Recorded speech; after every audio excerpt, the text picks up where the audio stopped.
Obureberezi bwa Ankore bwine ekijusyo ky'enjiri eya revival kandi nibagira ngu ekijusyo eki n'ekyomugasho aha beebembezi b'amakanisa na munonga omu kyanga kya Burengero Izooba okuhandiika ebyafaayo eby'eddiini omu myanya yaabo. Abantu kuba kwija omu museum egi nari ibiikiro eriijukizo bakareeba ebirimu n'ekyo busaasingwa abantu bingi tibakwija tibakabaire kubyetegereza kubishoborokirwa nangwa n'obu bakuba bishemwe bunka noshanga batafiireyo. Bishop Sheldon okugamba ebi n'obwabiire atayayise abarukukurira ebyejusyo omu Uganda aba The Cross Culture Foundation of Uganda aha mukoro ogw'okurahiza abeebembezi abasya aba East African Revival Museum. Museum egi eriho kworeka ngu heine ebyokutangaza ebyabiireho mu myaka ya kare 1936 okujuna nikwija muri Nkore 35 nikwija muri Kigezi kandi before that Gahini konka kandi ntugaruka tugira ngu okwikiriza oku n'okujuna oku tukwe byakare byonka konka na hati kucuruho kandi ebyokureberaho biroho. But knowing that we have already served for some almost 2 years, and so we have another 2 years to serve to complete this term. Bwanyuma y'okurahiza akakiiko akasya aba barambwire emyanya ebyafaayo aha kashozi ka Ruharo ah'enjiri y'okujunwa yatandikire omu Uganda. Tulabye ebizimbe by'amaanyi ebyafaayo nga wano church gye tuliko yazimbibwa kabaka wa Banyankole. Church yabyewunyisa kubanga bali batabula amatafaali nga batabikamu essubi okukola amatafaali ekintu ekyo tukyakikola ennaku zino. Nikyo tukwenda ngu abantu bingi bamanye ebya revival bagitayayire barebe akashozi ka Ruharo barebe Church Missionary Society bakabagita CMS aho eddiini yatandikire aho bahindurire Bibuli barebe ebintu ebyona.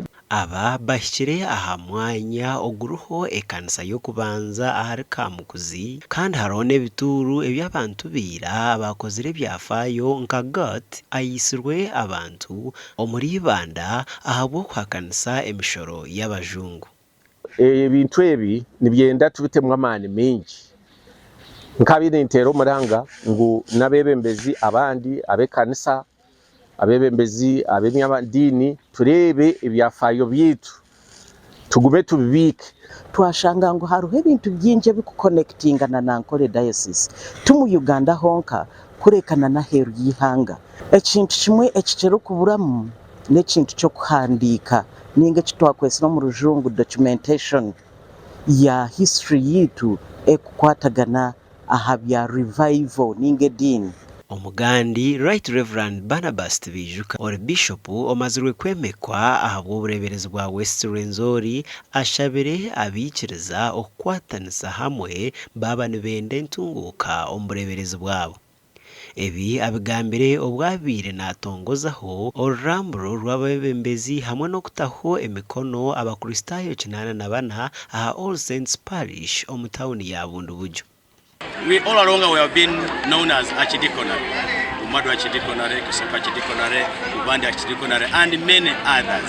But now, as a diocese, we need to retune our mindset towards reasoning as a diocese, towards thinking and rethinking of how to develop this diocese.